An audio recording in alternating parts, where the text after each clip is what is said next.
হাওড়ার বাজি মেলা 2025 সেখানে আমরাও চলে গিয়েছিলাম আর অনেক অনেক বাজি কিনে নিয়েছিলাম। সো ধনতেরাসের দিন আমরা চলে গিয়েছিলাম আমাদের এখানে হাওড়ার সেই বাজি মেলায়। এটা 14 অক্টোবর থেকে 20 অক্টোবর পর্যন্ত রয়েছে চ্যাটার্জি পাড়ার মাঠেতে।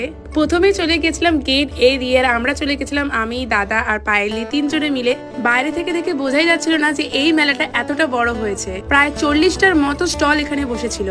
নানা রকম আইটেমের বাজি এখানে পাওয়া যাচ্ছিল, যে সমস্ত বাজি কিন্তু আমি নিজেও কখনো দেখিনি। চেনা পরিচিত বাজি তো ছিলই, তার মধ্যেও ছিল নানা রকম ভ্যারাইটিস বাজি, নিত্য নতুন বাজিতে পুরো ঠাসা।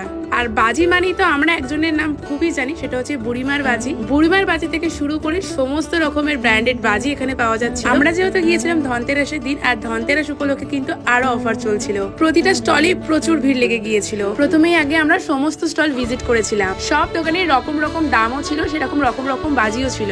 সত্যি কথা বলতে গেলে এত স্টল আর সাথে নিত্য নতুন বাজি দেখে কিন্তু আমার বেশ ভালো লাগছিল। আর বাচ্চাদের তো ভালো লাগবেই, কারণ তাদের পছন্দের মতো নানা রকম জিনিস পাওয়া যাচ্ছিল। শুধুমাত্র যে বাজি পাওয়া যাচ্ছিল এমনটা কিন্তু একদমই নয়। ঘর সাজানোর জন্য এই দিওয়ালিতে নানা রকম জিনিস এখানে পাওয়া যাচ্ছিল, রকম রকম ক্যান্ডেল আরো নানা কিছু। সো তারপরে আমরা একটা স্টল ভিজিট করে আমাদের যা যা কিনবার ছিল সবকিছু কিনে নিয়েছিলাম। এখনো পর্যন্ত কিন্তু 20 অক্টোবর পর্যন্ত এই বাজি মেলা আছে। তোমরা যারা যারা এখনো যাওনি অবশ্যই গিয়ে দেখে আসতে পারো, খুবই ভালো লাগবে। আর অনেক রকম জিনিস তোমরা ওখানে পেয়ে যাবে।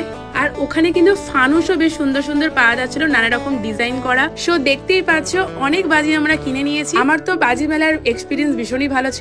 দাম অনুযায়ী স্টলের নানা রকম জিনিস সবকিছু ঠিকঠাক লেগেছে আমার। তোমরা যারা যারা চাইছো বাজি মেলাতে ভিজিট করতে অবশ্যই চলে যেতে পারো। বাড়ি ফেরার পথে দেখি কত ঠাকুর যাচ্ছে। সো এই সুন্দর মুহূর্তগুলো তোমাদের সাথে শেয়ার করলাম।